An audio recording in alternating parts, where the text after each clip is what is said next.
Hi, my name's Emily, and today we're going to talk about transfers, or how our brain learns.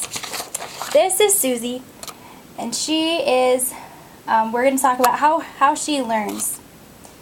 So what occurs during learning is things called transfers. During the learning process, the effect that past learning has on new learning. So your background, how that affects how you learn today. The transfer of learning is how you can apply this to future situations. So how kids can ask, how can I use this in 10 years or 20 years when I'm off on my own. A positive transfer is when the past helps you deal with what you're learning now. For example, if Betty had a really, really good experience in English, she may love being able to learn English and be able to learn it well. Another part is a negative transfer, which is where the past gives you a negative aspect of learning that in the future. For example, let's say you had a bad experience with a dog when you were little. A dog attacked you.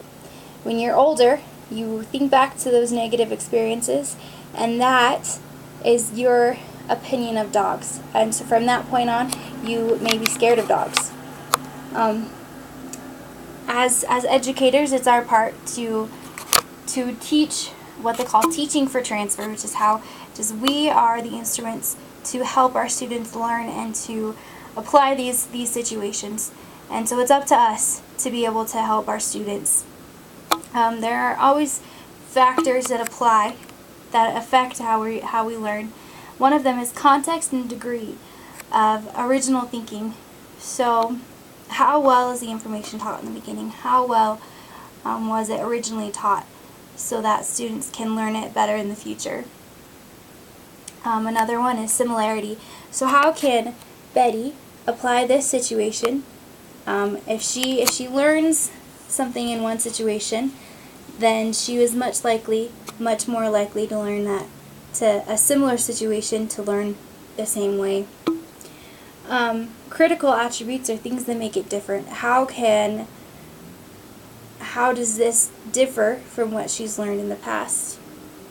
Another one is emotions. Is how Betty relates to these circumstances emotionally. For example, when I was little, I still have a dog that was abused by men. And now every time she sees a male, she remembers that emotion and she gets a little bit scared to be around them. And the last one is association. Is if our students associate what they're learning with something else, then they are a lot more likely to remember that when they remember the other part. And so this is the transfer of learning, and this is how we're going to let Susie remember what she's learned.